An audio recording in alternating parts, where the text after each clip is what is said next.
Nous allons prendre quelque chose dans le livre d'Apocalypse.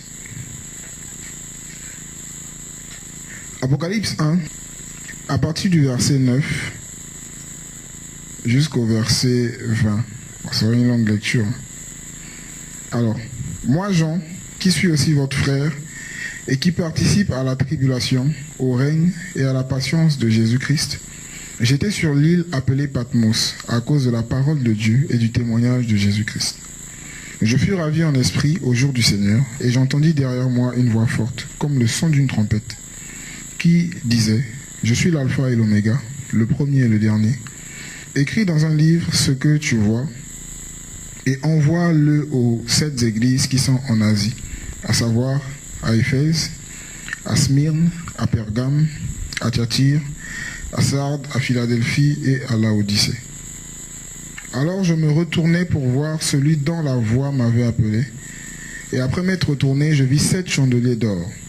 Et au milieu des 7 chandeliers d'or, quelqu'un qui ressemblait à un fils d'homme, vêtu d'une longue robe et ayant une ceinture d'or sur la poitrine. Sa tête et ses cheveux étaient blancs, comme de la laine blanche et comme de la neige. Et ses yeux étaient comme une flamme de feu. Ses pieds étaient semblables à de l'airain ardent, comme s'il avait été embrasé dans une fournaise, et sa voix était comme le bruit des grandes eaux. Et il avait dans sa main droite 7 étoiles, et de sa bouche sortait une épée aiguë à 2 tranchants, et son visage était semblable au soleil lorsqu'il brille dans sa force. Quand je le vis, je tombai à ses pieds, comme mort, et il mit sa main droite sur moi en me disant, « Ne crains pas, je suis le premier et le dernier, et je vis. J'étais mort, et voici je suis vivant d'âge en âge. » Amen. Et je tiens les clés de l'enfer et de la mort. Verset 19. Écris les choses que tu as vues, celles qui sont présentement et celles qui doivent arriver ensuite. Le mystère des 7 étoiles que tu as vues dans ma main droite et les 7 chandeliers d'or. Les 7 étoiles sont les anges des 7 églises et les 7 chandeliers que tu as vus sont les 7 églises. Amen. Alors c'est un beau passage. Alors, c'est un livre que j'aime beaucoup. C'est le livre de la Révélation, Apocalypse. Un livre qui nous a été offert par le Seigneur à une époque où la plupart des églises avaient perdu la vision du Seigneur. La plupart des églises avaient été infiltrées à une époque où c'était vraiment difficile. D'ailleurs, Jean le dit qu'il était sur l'île de Patmos à cause de la persécution. Et étant sur l'île de Patmos, le Seigneur va se révéler à lui. Le Seigneur va le visiter. Le Seigneur va lui parler de son église. On va un peu parler de l'église ce soir, de certains aspects, de certaines vérités par rapport à l'église de Dieu, vu que nous sommes aussi membres de cette église qui est internationale, qui est partout, qui se retrouve partout dans les nations. Le Seigneur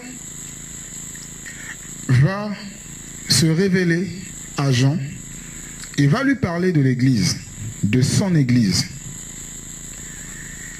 Il va montrer différents états de l'église sur le temps. D'accord? Il va parler à Jean, il va dire, par exemple au verset 19 d'Apocalypse 1, il va demander à Jean d'écrire ce qu'il avait vu. D'accord? Jean va voir 7 chandeliers d'or et quelqu'un marcher au milieu de ces 7 chandeliers d'or avec toutes les descriptions là, que nous voyons dans le chapitre 1. C'est ça que nous allons parler aujourd'hui. Le Seigneur va révéler à Jean, va montrer à Jean l'église à sa naissance, le passé de l'église, l'église dans la pensée de Dieu, l'église selon le Seigneur, le modèle de la véritable église. Alléluia. Il va montrer cela à Jean. Il va dire, mais écris ce que tu as vu, ou écris ce que tu vois. Dans Apocalypse 1, au verset 11, il dit, « Je fus ravi en esprit au jour du Seigneur, Et j'entendis derrière moi une voix forte comme le son d'une trompette qui disait « Je suis l'alpha et l'oméga, le premier et le dernier. Écris dans un livre ce que tu vois. » Commence par là. Ce que tu vois, écris. Et envoie-le aux 7 églises qui sont en Asie mineure. En Asie, autant pour moi, à savoir à Éphèse, à Smyrne, à Pergame et tout. Écris ce que tu vois. Écris ça. Que tu as vu 7 chandeliers d'or. Que tu as vu, n'est-ce pas, quelqu'un marcher au milieu de ces chandeliers avec la description. Écris ça et envoie ce que tu écriras là à ces 7 églises. Et ces 7 églises étaient une image de l'église corps de Christ. Parce que 7, c'est le chiffre de Dieu, c'est le chiffre de la perfection. D'accord? C'était une image de l'église corps de Christ. Notamment, lorsqu'on prend même les 7 lettres écrites à ces églises, donc le Seigneur va révéler le passé de l'église. On va parler de ça ce soir. Il va révéler le présent de l'église sur le temps. On le voit du chapitre 2 jusqu'au chapitre 3 d'Apocalypse avec les 7 lettres adressées aux 7 églises. Ces lettres qui révélaient à leur époque l'état de ces différentes églises, Éphèse, Smyrne, Pergame et autres. Vous voyez? Mais ces lettres avaient aussi une portée prophétique. C'est-à-dire, ces 7 lettres adressées aux 7 églises concernent aussi l'église corps de Christ sur le temps. Ces 7 lettres nous présentent l'histoire de l'église. Alléluia. Avec la lettre de l'église d'Éphèse jusqu'à la lettre adressée à l'église de Laodicée. Nous voyons le parcours de l'église sur le temps. Lorsqu'on étudie ces lettres de façon approfondie. Ces 7 lettres nous révèlent aussi l'état des églises, de l'église dans les nations. D'accord? Notamment avec le fait que chacune de ces églises, que ce soit Éphèse, Philadelphie et toutes ces églises-là, nous révèlent un état spirituel des églises ou d'une église, n'est-ce pas, dans les nations. Alléluia.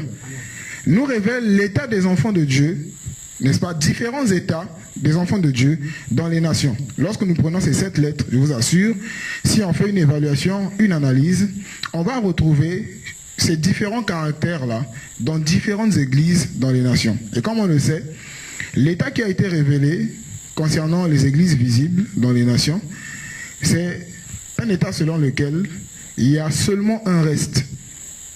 Il y a peu de personnes parmi les enfants du Seigneur qui s'accrochent véritablement, n'est-ce pas? C'est ce qu'on le voit, notamment avec l'église de Smyrne et l'église de Philadelphie. Alléluia. C'est l'état de l'église aujourd'hui. Beaucoup de personnes ne veulent plus prier parce qu'elles ont été, voilà, complètement cassées. Elles ont vu que, bon, ceux qui se disaient apôtres, pasteurs sont des faux, complètement blessés et ont perdu leur premier amour, l'église d'Éphèse. Il y a des enfants de Dieu qui sont persécutés à cause de leur foi. Plusieurs sont tués. C'est l'église de Smyrne. On le vit aujourd'hui. Alléluia.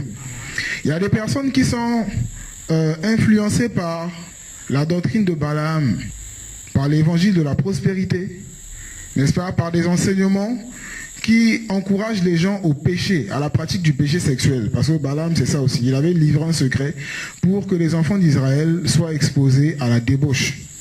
Amen. On le retrouve aujourd'hui. Vous voyez? On retrouve aussi la Jézabel, donc l'église de Thyatire, qui travaille dans les assemblées. La fausse prophétesse, avec la fausse prophétie. De plus en plus.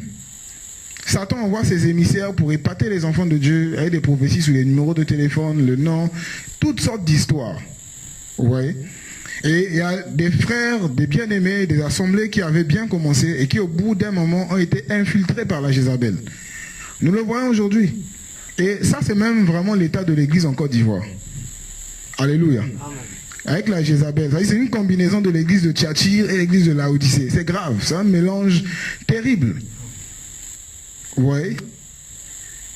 Thyatire. Ça, pareil, il y a des personnes qui pratiquent le péché mais qui font semblant. Aujourd'hui, ils sont nombreux. Elles sont nombreuses ces personnes qui avaient bien commencé avec le Seigneur, mais qui se sont retrouvés dans des histoires et qui ont perdu la vie. Et elles évoluent avec l'apparence. Elles donnent une apparence de piété. C'était ça. Tu te fais passer pour une église vivante alors que tu es morte. Vous voyez? Et Philadelphie aussi. Donc on retrouve des personnes qui vivent une bonne communion fraternelle, qui ne sont pas forcément persécutées, comme l'église de Smyrne. Alléluia. Il y a des chrétiens qui vivent bien leur foi, qui témoignent de Jésus, qui marchent dans la sanctification et qui ne sont pas forcément exposés à une certaine persécution. Vous voyez, comme nos frères qui sont dans les pays islamiques et toutes ces choses-là. Ça, c'est l'église de Philadelphie. C'est-à-dire, c'est un caractère que nous retrouvons dans plusieurs églises dans les nations. Des frères qui aiment le Seigneur, qui vivent une communion fraternelle, qui se sanctifient, qui marchent avec Jésus, qui aiment le Seigneur, qui s'accrochent. Vous voyez, et qui sont aussi persécutés, bien évidemment, notamment par la synagogue de Satan, la calomnie, toutes ces choses. Vous voyez, la calomnie. Et on nous parle de l'église de Laodicée. Vous voyez, la prospérité, toutes ces choses-là. Donc, ce sont des caractères spirituels que nous retrouvons dans les nations, dans différentes églises dans les nations. Alléluia. Donc, Jésus va parler du passé de son église, l'église selon sa pensée, ce dont nous allons parler ce soir. Il va parler de l'état de l'église, du présent, un présent continu. D'accord? Apocalypse 2, Apocalypse 3. Et Jésus va dans la suite parler du futur glorieux de son église. Alléluia. À savoir que son église sera enlevée, nous aurons des corps glorieux, nous serons au ciel, nous allons régner pendant 1000 ans sur la terre et nous passerons l'éternité avec Jésus dans la nouvelle Jérusalem. Alléluia. Un futur glorieux. Et bien sûr, en parallèle, il va aussi parler du futur des nations, du futur de Satan. On sait que Satan sera emprisonné. Il fera de la prison pendant 1000 ans. Après, il sera relâché et jeté dans un étang de feu. Il va parler du futur d'Israël, n'est-ce pas, à Jean. Et vous savez, le livre d'Apocalypse est un livre qui a d'abord été adressé à l'église de Dieu. Est-ce qu'on le sait? Vous le savez? Nous sommes dans Apocalypse 22, le verset 16.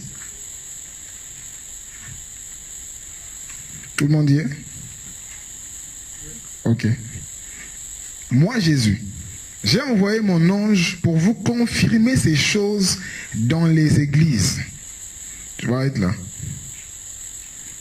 Moi, Jésus, j'ai envoyé mon ange pour vous confirmer ces choses dans les églises. Alléluia. Confirmer quoi? La réalité de l'enlèvement, des noces de l'agneau, du millénium, de la nouvelle Jérusalem, du fait que nous avons fait le bon choix. Satan finira dans les temps de feu. Alléluia. Jésus a donné ce livre-là pour confirmer toutes ces choses sur le futur de l'humanité, le futur des hommes. Vous voyez, confirmer. Et à qui? Aux églises. À toi, mon frère, à toi, ma soeur, à moi. Amen. Donc, le Seigneur va montrer toutes ces choses à Jean pour donner à son église, à ses enfants que nous sommes. D'accord?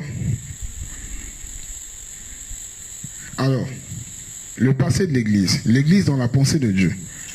Jean va voir quelque chose. Il va avoir une vision,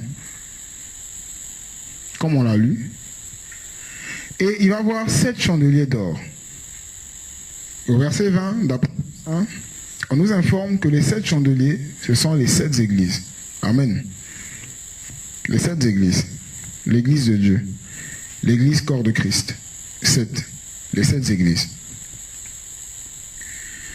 Jean va voir des chandeliers en or. On va commencer par là.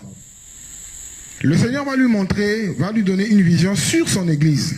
Parce que les églises étaient devenues amnésiques.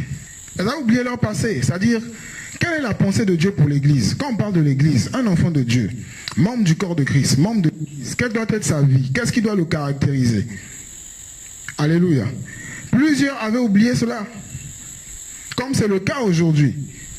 Vous allez dans plusieurs pays, vous regardez l'état des églises, franchement, c'est alarmant. Vous regardez les personnes qui s'appellent enfants de Dieu, mais on se pose des questions. On dit, mais qu'est-ce qui n'a pas marché?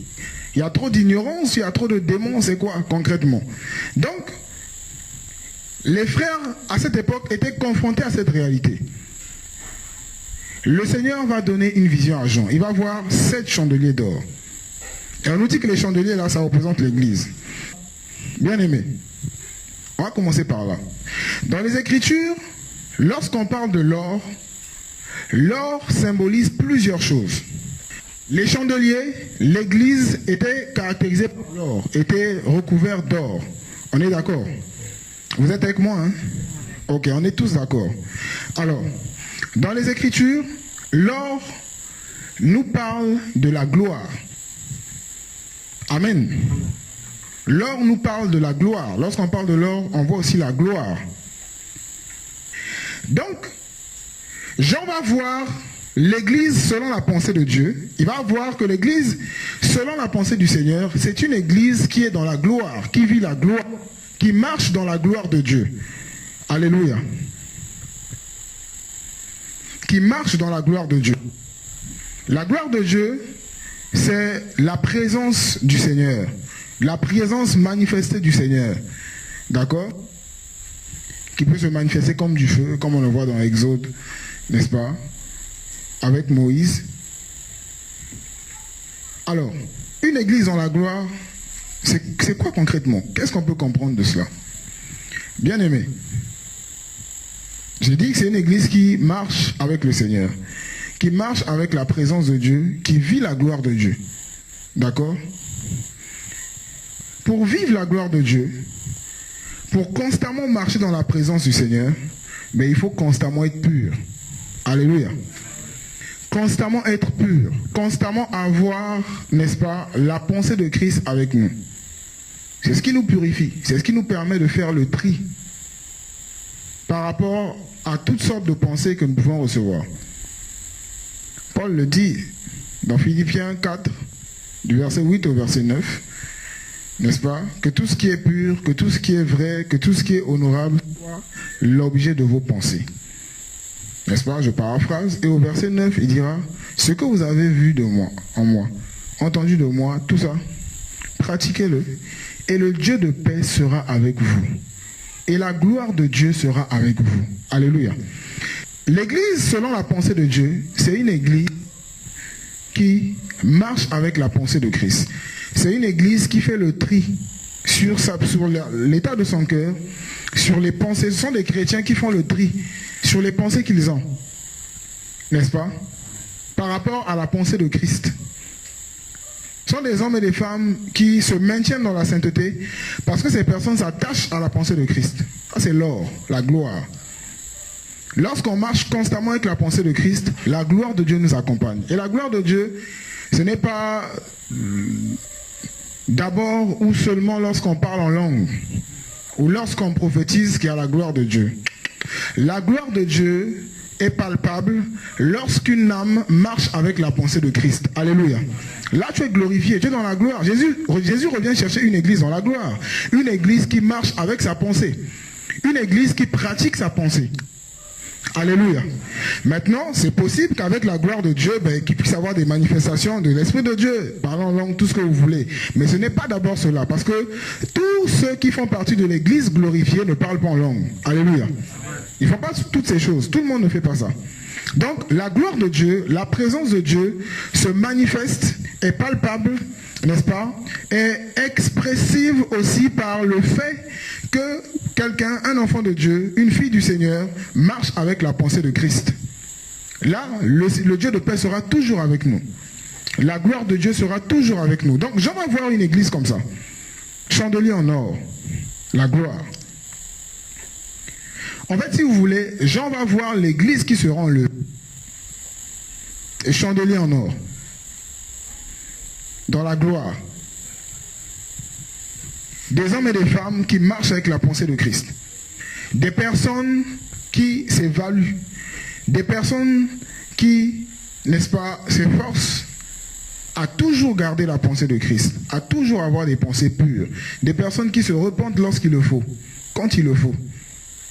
Amen. La gloire. Donc l'or nous parle de la gloire. L'or, dans les Écritures, nous parle aussi de la royauté. Alléluia. On le voit dans Matthieu, avec ces personnes-là qui sont venues offrir des cadeaux à Jésus, de l'encens, myrrhe et de l'or, n'est-ce pas, par rapport à la royauté. Jean va voir une église royale. Une église qui marchait dans la dimension du royaume de Dieu. Alléluia. Une église qui manifestait la domination du Seigneur sur le péché, sur Satan et toute son équipe. Amen. L'église selon la pensée du Seigneur. Un enfant de Dieu, un véritable enfant de Dieu, c'est quelqu'un qui marche dans la dimension du royaume, qui exerce la domination du Seigneur sur le péché. C'est quelqu'un qui a la victoire sur la pratique du péché. Alléluia. Jean va voir ça. Chandelier en or. La dimension royale. Des hommes et des femmes qui avaient l'autorité sur le péché. Si quelqu'un est né de Dieu, il se garde lui-même et le malin ne le touche pas. Alléluia. L'église de Jésus, c'est une église victorieuse sur le péché. C'est ça. Jean va voir ces chandeliers en or. Il va voir vraiment des personnes qui avaient la victoire sur le péché. Ça, on avait oublié ça. Que l'église de Jésus, l'église selon la pensée de Dieu, mais ce sont des personnes qui ont la victoire sur le péché. Vous voyez? Parce que l'Esprit de Dieu, qui coordonne toutes choses dans l'église, qui donne l'accroissement à l'église, qui accorde la paix à l'église, c'est un esprit de sainteté. C'est un esprit qui a la victoire sur le péché. Alléluia. Donc lorsqu'il possède quelqu'un, il manifeste vraiment cette victoire dans la vie de cette personne par rapport au péché. Et c'est ce que Jean va voir. Des chandeliers en or, la royauté. Si un enfant de Dieu pêche, c'est vraiment un miracle. Alléluia. Parce que Dieu dispose toutes choses pour ne pas que nous puissions pécher. Dieu met tous les éléments à notre disposition pour nous éviter la pratique du péché. Vous voyez? On peut être nouveau dans la foi, on peut faire des choses par inadvertance, mais je vous assure, moi je connais l'Esprit de Dieu comme l'Esprit qui garde de la pratique du péché. Alléluia. Depuis que j'ai donné ma vie à Jésus, j'ai plus jamais pratiqué le péché. Je ne suis jamais resté dans un péché pendant une journée, 2 jours, 3 jours. Jamais. Parce que l'Esprit de Dieu nous donne la force. L'Esprit de Dieu est un esprit de victoire. Alléluia. Le Seigneur est venu susciter une nouvelle génération. Une génération d'hommes et femmes qui peuvent témoigner de sa nature. On va voir ça tout à l'heure. Vous voyez? L'Église doit refléter Christ. Doit présenter Christ aux nations. Doit présenter Christ aux hommes. Jésus va dire, non mais Jean, regarde bien, regarde cette vision-là, regarde les chandeliers, ils sont en or. Souvent, c'est ce que le Seigneur fait. Il nous prend, il nous ouvre les yeux sur notre passé. Regarde comment tu t'es converti, tu vois. Regarde comment tu étais dans le feu, tu m'aimais. Regarde-toi aujourd'hui. Souvent, Jésus fait ça, non? Qu'est-ce qui s'est passé là? Il dit, Jean, tu vois, l'église, selon ma pensée, c'est ça. Chandelier en or. Et je marche. On va voir ça tout à l'heure. Finissons d'abord avec les chandeliers. Donc, la domination sur le péché, la royauté. La domination sur les démons. Alléluia. Amen. Jésus disait dans Luc 10, je pense, c'est Luc 10, je pense, le verset 19, c'est ça. Voici, je vous ai donné le pouvoir, l'autorité de marcher sur les serpents, sur les scorpions et sur toute la puissance de l'ennemi, et rien ne pourra vous nuire. Jésus-Christ a fait de nous des rois et des prêtres. Alléluia. C'est ça. Chandelier en or, la royauté. Des rois, là, c'est pas la royauté selon cette déformation qui est présentée ici, de plus en plus. Nous sommes des rois sur la terre, on doit dominer, nous sommes des champions. Non, c'est pas ça. Parce que Jésus-Christ n'est pas un jet privé, comme on le sait. Il n'était pas le plus riche de son époque. Paul n'était pas le plus riche de son époque. Pierre n'était pas le plus riche de son époque. Vous voyez?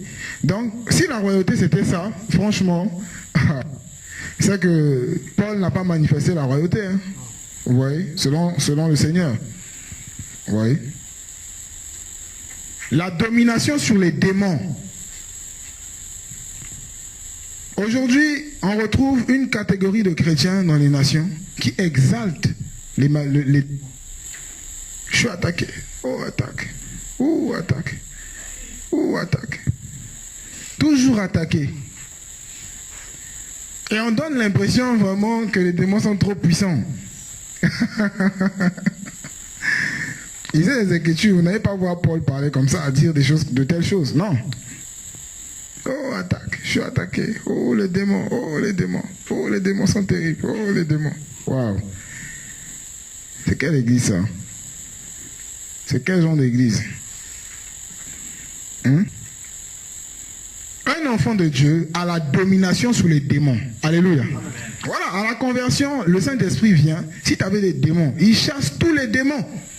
Et il prend place, il domine et il te donne la domination sur les démons. Alléluia. Ça, c'est l'église selon Dieu. C'est l'église selon la pensée de Dieu. Vous voyez? Pas une image de l'église qui est malmenée par Satan, malmenée par les démons, liée par les démons. Mes amis, Jésus a montré à Jean des chandeliers en or. Alléluia. Une église royale, dépourvue de démons, dépourvue d'influence démoniaque. C'est le Saint-Esprit qui a influencé cette église. Ça, c'est l'église selon la pensée de Dieu. Alléluia. Amen. Le peuple que Dieu a racheté, le peuple que Jésus a sauvé, qu'il a fait asseoir dans les lieux célestes, dans une position d'autorité. La victoire sur le péché, la victoire sur les démons. Moi, un démon ne peut pas me toucher, me posséder, jamais. Alléluia. Ça a commencé comment? Ça viendra d'où? Qui lui donnera une ouverture? Et en plus, est-ce que c'est possible? Alléluia. C'est pas possible, à moins que le Saint-Esprit me quitte. C'est pas possible. L'Esprit de Dieu ne peut pas permettre une telle chose. Jamais. Parce que nous sommes dans une dimension royale en tant qu'Église de Jésus, en tant que membre de l'Église de Jésus. Jésus va montrer ça à Jean. Regarde Jean, mon Église. L'Église selon moi, selon ma pensée, selon ma vision. Troisième chose, lorsqu'on parle de l'or dans les Écritures, l'or nous parle aussi de la divinité.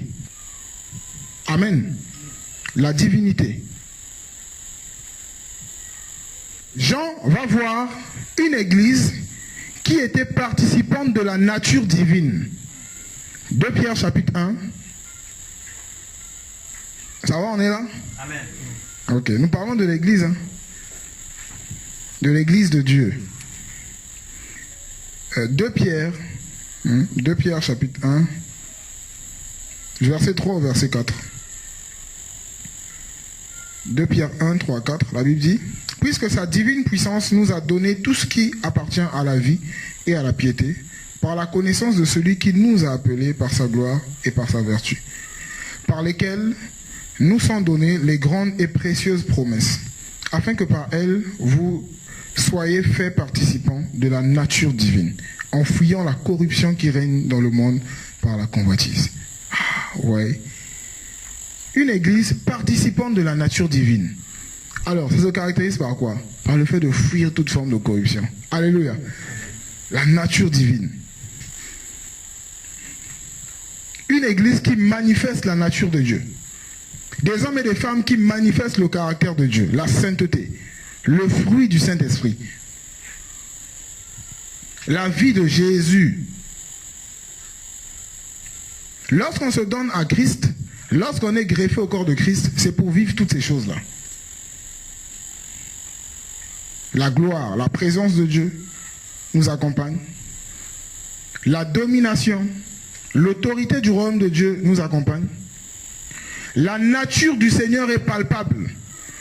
Nous participons, nous sommes participants dans notre communion avec le Seigneur.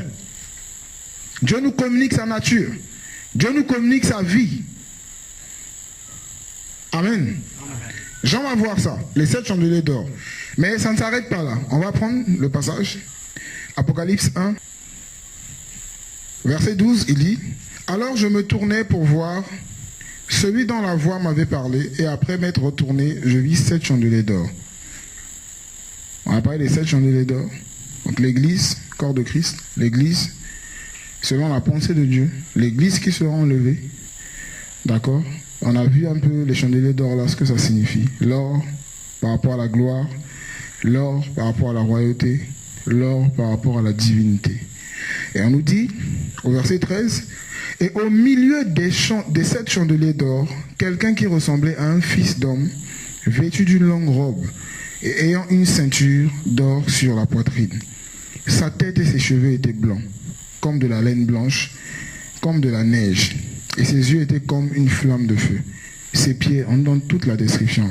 On va commencer par un aspect. Alors, bien aimé, on nous dit que l'église, selon la pensée de Dieu, est une église au milieu de laquelle Christ marche. Christ règne. Alléluia. Et toutes les descriptions qui ont été données là sur Jésus représentent un caractère de Christ que l'on doit retrouver dans l'église, que l'on doit retrouver au milieu de son église, que ce soit avec ses cheveux, que ce soit par rapport aux yeux, que ce soit par rapport à la voix, que ce soit par rapport à son visage. En tout cas, tout ce qui a été donné comme descriptif ici là sur Christ est un caractère de Christ que l'on doit retrouver. Et d'ailleurs, lorsqu'on lit les 7 lettres, vous allez voir que dans chacune des révélations de Christ, n'est-ce pas, à ces églises, il y avait une description de Christ que nous retrouvons dans cette vision de Jean. Alléluia. Vous voyez? À l'église de Thyatire, par exemple, il va se révéler comme celui qui a les yeux en flamme de feu. Vous voyez? À l'église d'Éphèse, il va se révéler comme celui qui marche au milieu des 7 chandeliers et celui qui tient les étoiles dans sa main. Amen. Ce sont des caractères de Christ que nous devons retrouver dans l'église, dans le corps de Christ. Vous voyez? Donc l'église selon la pensée de Dieu, c'est une église, n'est-ce pas, au milieu de Christ marche. Alors, on nous parle d'abord de Christ comme étant celui qui a une longue robe et une ceinture en or sur sa poitrine. Alléluia. Premier caractère. Là, il est question de Christ comme étant le grand prêtre. D'accord? Avec sa longue robe, Christ comme étant le grand prêtre. Pourquoi? Nous sommes dans Lévitique chapitre 24. Lévitique chapitre 24, du verset 1 au verset 4. Lévitique chapitre 24. Donc, première description de Christ, la robe là. Donc ça parle de Christ comme étant le grand prêtre. D'accord? Alors, je vais lire. Yahweh parla aussi à Moïse en disant, « Ordonne aux enfants d'Israël de t'apporter de l'huile pure d'olive concassée pour le chandelier, afin de faire brûler les lampes continuellement. Aaron les arrangera devant Yahweh continuellement, depuis le soir jusqu'au matin, en dehors du voile du témoignage, dans la tente d'assignation. C'est une ordonnance perpétuelle pour vos descendants. Il arrangera, dis-je, continuellement les lampes sur le chandelier pur devant Yahweh. » Aaron, le grand prêtre, à son époque, avait reçu une mission de la part du Seigneur, celle de veiller à ce que les lampes soient continuellement allumées. D'accord? Et il arrangeait ces lampes et il mettait de l'huile, n'est-ce pas? Afin que les lampes du chandelier éclairent continuellement. Alléluia. Amen. Jésus, en tant que grand prêtre, au milieu de son église, représenté par 7 chandeliers d'or, avec des lampes, bien sûr, a aussi cette mission de veiller à ce que les lampes que nous portons en tant qu'église, en tant que chandelier, brillent continuellement. D'accord? Donc, il approvisionne les chandeliers avec de l'huile. Alléluia. Continuellement, avec de l'huile. Avec de l'huile. Il ravitaille son église avec son huile. Avec de l'huile. L'huile. L'onction. Donc, l'église, selon la pensée de Christ, c'est une église anxieuse. C'est ça, non?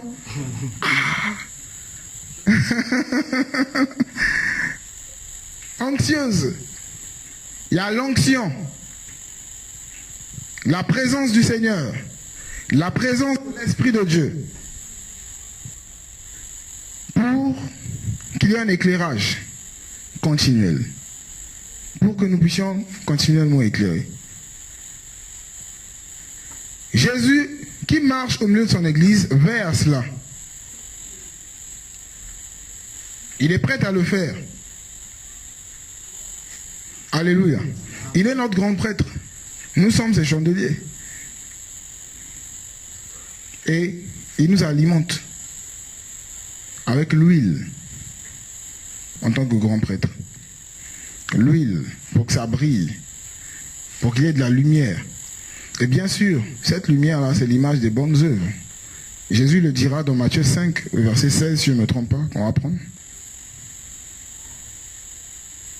Alors, verset 16, on dit ainsi, que votre lumière luise devant les hommes, afin qu'ils voient vos bonnes œuvres et qu'ils glorifient votre Père qui est dans les cieux. Alléluia. C'est ça. La lumière qui brille là, ce sont les bonnes œuvres. Vous voyez? Le Seigneur, dans sa pensée, Matthieu 5, 16. La lampe, l'image de la parole. Psaume 119, verset 105, ta parole est une lampe. L'huile, c'est l'onction. L'Esprit de Dieu, la présence de l'Esprit de Dieu. Et une lampe allumée, une lampe alimentée par de l'huile, d'accord, c'est l'expression de la parole de Dieu dans la vie de ses enfants. Alléluia. La manifestation de la parole de Dieu dans la vie de ses enfants. Si la lampe n'est pas allumée, c'est une parole sans effet. Vous voyez? Lorsqu'elle est allumée, ça veut dire qu'elle est expressive. Et le Seigneur veut manifester sa parole dans nos vies. Il veut que nous puissions la pratiquer. Vous voyez? Et il fait cela en tant que grand prêtre. Il répand de l'huile. Vous voyez? Qui favorise notre vie de sainteté. Qui favorise notre bon témoignage. N'est-ce pas? Jésus, en tant que grand prêtre, marche au milieu de son église. Alléluia. Et par exemple, avec Laodicée, on voit qu'il était dehors. Hein. Donc, il n'y avait plus l'huile. Vous voyez la vie de Laodicée, on dit tu es nu. Vous voyez? À cause du péché, elles ont chassé Christ en tant que le grand prêtre. Et il n'y a plus l'huile. Sans huile, comment est-ce que les lampes peuvent être allumées? Elles finiront par s'éteindre, comme avec les 5 vierges folles. Vous voyez? Voilà. Si on ne s'affectionne plus pour les choses de l'esprit, pour la prière, tout ça, ben, on peut avoir la parole, mais l'expression de la parole de Dieu ne sera plus là. Alléluia. On ne pourra plus la manifester. Vous voyez? Donc, première description de Christ, le grand prêtre. Alors, comme on n'a pas assez de temps, on va essayer de survoler. Apocalypse 1, qu'on a pris là. On nous dit quoi dans la suite? On nous dit, verset 14, sa tête et ses cheveux étaient blancs comme de la laine blanche et comme de la neige. Sa tête et ses cheveux étaient, n'est-ce pas, blancs comme de la laine blanche, comme de la neige. Ah, Jésus. C'est terrible la description de Jésus. Alors, ici, il est question de Christ comme étant l'ancien des jours. Yahweh. Alléluia. Tout simplement. C'est-à-dire, celui qui marche au milieu de l'église, là, c'est Yahweh. C'est l'ancien des jours. C'est le je suis. D'accord? On va prendre un passage ensemble dans le livre de Daniel. Nous sommes dans Daniel 7. Daniel 7 à partir du verset 9. Je regardais jusqu'à ce que les trônes soient placés. Et l'ancien des jours s'assit. On nous donne sa description. Son vêtement était blanc, comme la neige, et les cheveux de sa tête étaient comme de la laine pure. Son trône était des flammes de feu, et ses roues, un feu ardent. Un fleuve de feu sortait et se répandait de devant lui. 1000 milliers le servaient, et 10 000 millions se tenaient en sa présence. Le jugement se tint et les livres furent ouverts. D'accord? On nous parle ici de l'ancien des jours et on nous donne sa description. Ses cheveux comme de la laine. Donc Jésus est vraiment Yahweh. Alléluia. C'est Yahweh qui marche au milieu de son église. Le je suis. Oui. Donc l'église selon la pensée de Dieu, c'est une église dans laquelle, au milieu de laquelle, Yahweh se manifeste. Oui. Et on sait que dans Yahweh, il y a la puissance de Dieu. D'accord? Avec Yod, le Y. Il y a la louange qui en découle. N'est-ce pas? Il y a l'aspect de la croix et la louange qui en découle aussi. Oui. Donc c'est une église qui vit la puissance du Seigneur. Alléluia. Qui vit Yahweh. Le Dieu qui se manifeste dans sa puissance. L'œuvre de la croix était au centre de cette église. Regardez les premiers disciples à Jérusalem. Lorsqu'ils se sont donnés, regardez comment est-ce que le message de la croix était au centre. L'œuvre de la croix était au centre. Vous voyez? La mort, la résurrection de Christ. Et regardez la puissance qui se manifestait. À Jérusalem déjà. Yahweh était là. Alléluia. Le Dieu puissant était là. Troisième description.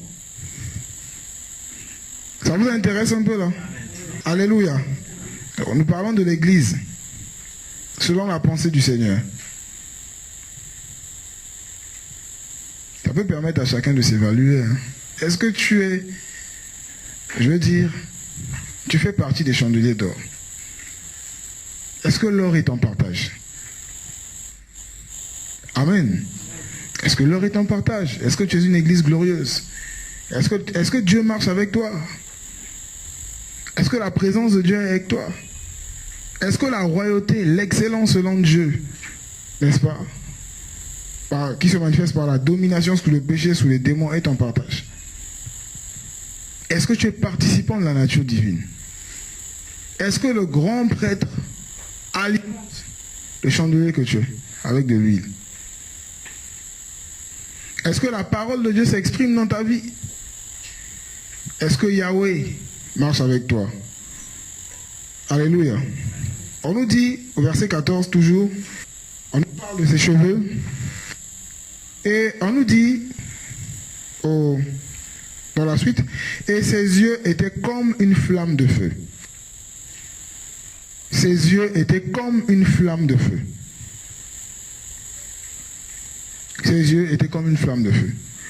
Alors, ici, il est question de l'omniscience de Dieu. On va le voir. Il est question du côté prophétique. Le Dieu de l'esprit des prophètes. Le prophète par excellence. Voilà pourquoi, face à la Jézabel, dans l'église de Thyatire, Jésus va se révéler comme étant le prophète, celui qui a les yeux en flamme de feu. Vous voyez? Et on sait que Jésus, en tant qu'agneau, il a 7 yeux, hein, c'est ça? Alors, on va voir un peu quelque chose. Apocalypse 4, verset 5, la Bible dit: et du trône sortaient des éclairs, des tonnerres et des voix. Et il y avait devant le trône 7 lampes de feu ardentes, qui sont les 7 esprits de Dieu. D'accord? Et on va s'y prendre Apocalypse 5. Verset 6. Apocalypse 5, verset 6, la Bible dit: et je regardais, et voici, il y avait au milieu du trône et des 4 êtres vivants, Et au milieu des anciens, un agneau qui se tenait là, comme immolé, ayant 7 cornes et 7 yeux, qui sont les 7 esprits de Dieu, envoyés par toute la terre. Amen. Les yeux de l'agneau, les 7 lampes, les 7 esprits de Dieu. Nous allons prendre un passage ensemble dans le livre de Zacharie aussi, pour voir quelque chose. Vous savez, nous sommes une entité terrible, nous l'Église de Jésus. Nous constituons une entité terrible. Vous voyez? Et Zacharie chapitre 4. On va prendre du verset 1 au verset 2 d'abord. Alors, puis l'ange qui me parlait revint et il me réveilla, comme un homme que l'on réveille de son sommeil. Il me dit, que vois-tu? Et je répondis, je regarde et voici, il y a un chandelier tout en or, surmonté d'un vase et portant ses 7 lampes, avec 7 conduits pour les 7 lampes qui sont au sommet du chandelier. Vous voyez? Et lorsqu'on lit le verset 10, d'accord, il va y avoir un chandelier d'or avec 7 lampes, d'accord? Et au verset 10, la Bible dit, car qui est-ce qui a méprisé le jour des faibles commencements, donc en parlant de Zorobabel, ils se réjouiront en voyant la pierre de niveau dans la main de Zorobabel. Ces 7 sont les yeux de Yahweh qui parcourent toute la terre. Amen. En parlant des 7 lampes, d'accord, qui sont encore les 7 yeux de l'agneau ou les 7 esprits de Dieu. Alléluia. Amen. Les yeux en flamme de feu nous parlent de l'omniscience. Les yeux de Yahweh qui parcourent toute la terre. D'accord? Le Seigneur voit toutes choses. Le Seigneur sait toutes choses. C'est l'omniscience. C'est le prophète. D'accord? Le ministère prophétique est un ministère de révélation. Alléluia. C'est une manifestation du Seigneur dans la révélation, des choses cachées, d'accord, dans la prédiction. Mais parce que Dieu voit tout, il sait tout. Donc il peut prédire, il peut révéler les choses cachées, vous voyez. Et Christ, avec les yeux en flamme de feu, c'est vraiment le prophète. Donc l'église dans la pensée du Seigneur, c'est aussi une église prophétique. Alléluia. Une église au milieu de laquelle le prophète par excellence marche. Vous allez voir, lorsque l'église est née, à Jérusalem notamment, à une époque, les frères avaient eu à cœur de vendre leur terrain et donner aux nécessiteux, partager selon le besoin de chacun. Et dans cet élan, Ananias et sa femme vont vendre leurs champs et mentir. On connaît l'histoire. Ok. Christ, avec ses yeux en flamme de feu, va se manifester. Personne n'avait dit quelque chose à Pierre. Non. Celui qui a les yeux en flamme de feu, il marche au milieu de l'église, là, il s'est manifesté. Pierre dit, mais Ananias, comment as-tu pu mentir au Saint-Esprit? Alléluia. Oh, je vous dis, il faut que l'église vive ça. Il faut que celui qui a les yeux en flamme de feu s'exprime. Alléluia. Et vous allez voir Satan susciter des enseignements pour remettre en cause les dons de prophétie, tout ça. C'est vrai qu'il y a des abus. Il y en a qui abusent. Moi-même, j'ai été victime de ça, des fausses prophéties. On a vu ça. Les gens abusaient. Je vous assure, des prophéties difficiles, hein? Difficiles même à analyser. Mais bon, c'est pas pour autant qu'on va dire que bon, les prophéties là, Dieu ne parle pas de la prophétie. Alléluia. Il a les yeux en flamme de feu. Il révèle les choses cachées. Vous voyez? Regardez l'église. Si vous lisez bien les Écritures, la naissance de l'église, vous allez voir que vraiment ces frères-là, Christ marchait au milieu d'eux. Ils avaient le grand prêtre avec eux, Yahweh était avec eux. Celui qui a les yeux en flamme de feu était là. Vous voyez? Et ça augmentait la crainte. Parce que ses yeux parcourent la terre. Qu'est-ce que tu peux faire? Et puis ça va demeurer caché. Devant celui qui a les yeux en flamme de feu. Même la nuit, il voit. Dans le noir, il voit. Ce sont des flammes de feu, ça éclaire, ça voit tout, avec toutes les précisions. Vous voyez? Le Dieu de l'esprit des prophètes. Ça, c'est l'église dans la pensée de Dieu. Vous voyez? Les yeux en flamme de feu. Et Jésus a dû se manifester. Il dit, mais non, attention, la Jézabel se manifeste là. Hey, écrit à l'église, à l'ange de l'église de Thyatire. Celui qui a les yeux en flamme de feu, là, c'est lui. Je suis là. J'ai tout vu. Ce qui se faisait dans le secret. Il va donner des détails. Oh, je vous assure, on a besoin de Jésus avec les yeux en flamme de feu. Alléluia. Dans nos assemblées, on a besoin de ça. Ça augmente la crainte. Je suis sûr qu'à Jérusalem, à cette époque-là, dès que quelqu'un avait une pensée bizarre, il se repentait en même temps. Ah, on ne sait pas ce qui se passe ici, là, c'est compliqué. Vous savez, l'expression de Dieu au sein d'une assemblée est aussi quelque part la manifestation du réveil. Vous savez, le Dieu qui s'exprime, le Dieu qui se manifeste par la prophétie. Pas des prophéties charnelles qui viennent diviser les gens, qui viennent casser les gens, tout ça. Je ne parle pas de ça. Je parle des vraies prophéties pures. Quand Dieu parle, on sait que Dieu parle aussi. Alléluia. On voit aussi le fruit. Vous voyez? C'est aussi un signe. Vous voyez? Donc, celui qui a les yeux en flamme de feu, le prophète. On nous parle de quoi encore? On va peut-être prendre une dernière description. Deux, on va voir. Apocalypse 1. On nous dit, les yeux en flamme de feu. Verset 15, on dit, ses pieds étaient semblables à de l'airain ardent, comme s'il avait été embrasé dans une fournaise. Et sa voix était comme le bruit de grandes eaux. D'accord? Bon, on va prendre ces deux dernières descriptions. C'est possible, non? Ok. Puis le reste, on verra. On nous parle de ses pieds. Était comme de l'airain ardent. Dans les Écritures, l'airain est une image du jugement. D'accord? On nous parle du jugement. Donc là, il est question de Christ comme étant le juge. Celui qui manifeste aussi son jugement. Vous voyez? Et dans la lettre adressée à l'église de Thyatire, dans laquelle il y avait la Jézabel, Jésus va se révéler comme celui qui a les yeux en flamme de feu et les pieds comme de l'airain poli, comme de l'airain ardent. Vous voyez? Il va se manifester comme étant le prophète et aussi comme le juge. Il va annoncer le jugement à la Jézabel. Vous voyez?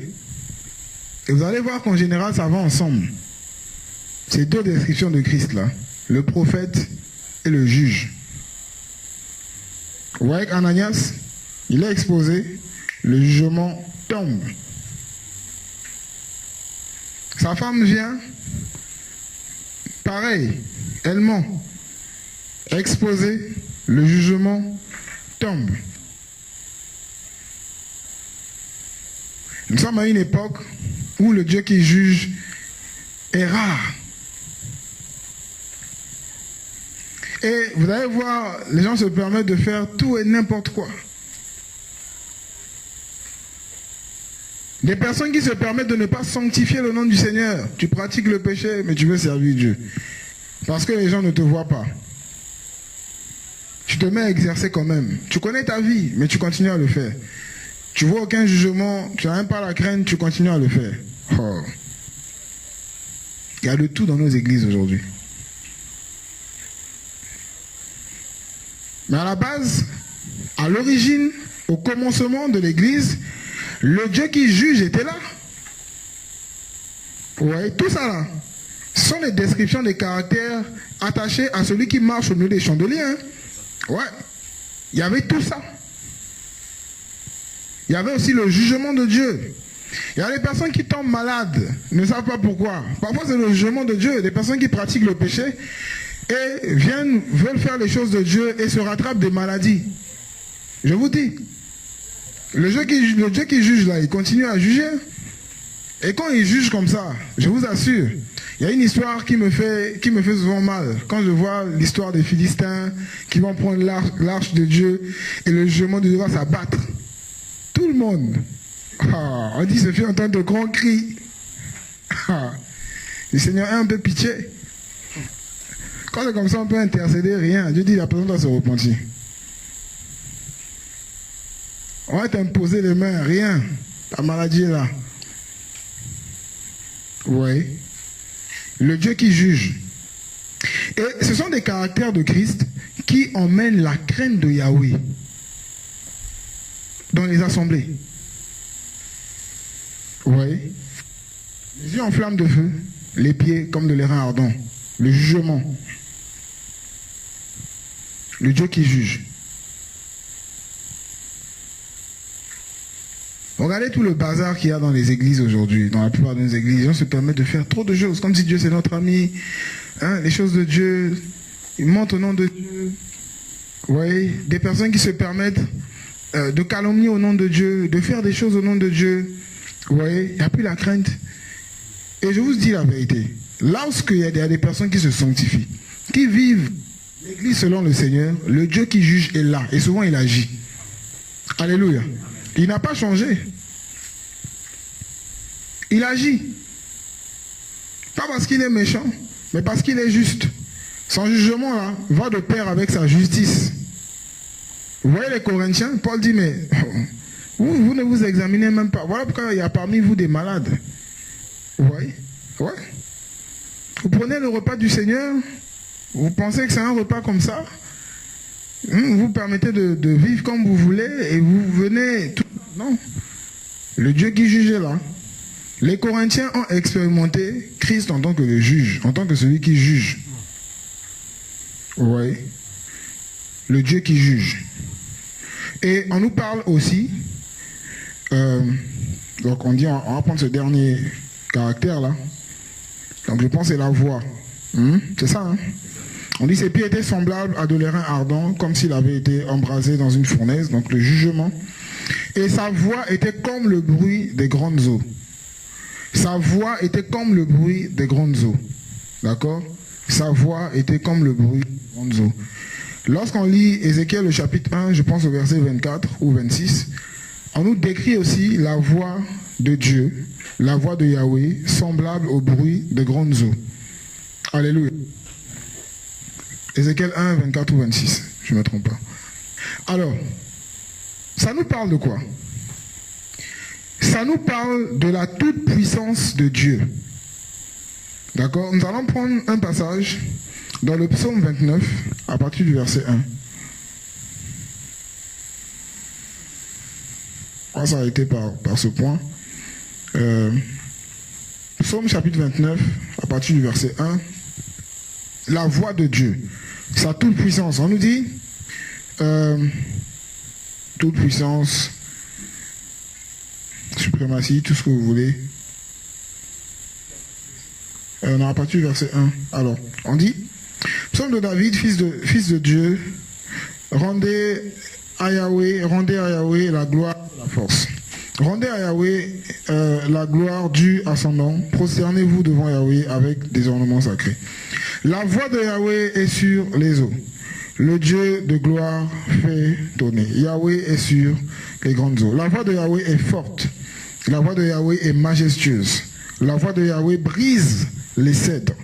Yahweh brise les cèdres du Liban. Il les fait sauter comme un veau. Le Liban et le Syrien comme de jeunes bœufs. La voix de Yahweh fait jaillir des flammes de feu. La voix de Yahweh fait trembler le désert. Yahweh fait trembler le désert de Kadès. La voix de Yahweh fait naître les biches et dépouille les forêts. Dans son palais, tout s'écrie gloire. Vous voyez? Alléluia. La voix de Yahweh fait des choses.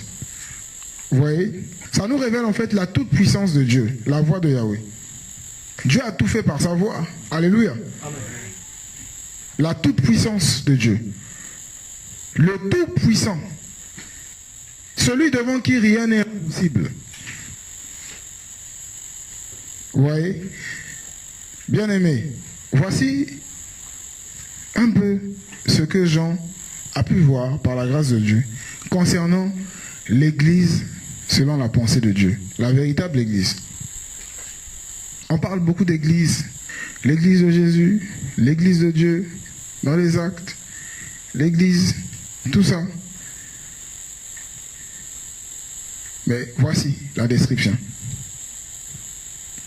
Une Église revêtue d'or, et au milieu de laquelle Christ marche avec tous ses caractères. Christ manifeste ses différents caractères. Et peut-être que tous ces caractères de Christ ne vont pas forcément se manifester dans toutes les assemblées des nations. Alléluia. Chacune manifestera quelque chose. Voilà pourquoi il faut vraiment être ouvert à la vision du corps de Christ. Alléluia. Nous, on peut vivre Christ d'une certaine manière, peut-être comme le grand prêtre, comme le prophète, tout ça.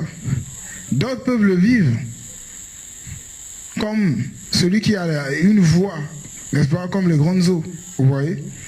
Et c'est vraiment important parce que on ne nous dit pas exactement. Vous voyez que dans les lettres qui sont adressées aux différentes assemblées, à toutes ces assemblées-là, Jésus ne se manifestait pas avec tous les caractères. Vous voyez, il y avait une description particulière qui était attachée à ces différentes églises. Même lorsqu'on prend ces deux églises-là, qui avaient un bon témoignage, Smyrne et Philadelphie, vous allez voir que chacune a expérimenté un côté de Christ. Les deux n'ont pas vécu tous les aspects de Christ. Vous voyez, donc on se complète et on est vraiment complémentaires dans le corps de Christ. Mais voici la vision de Jean. Voici la pensée de Dieu pour son Église. Une Église victorieuse. Une Église dans la gloire.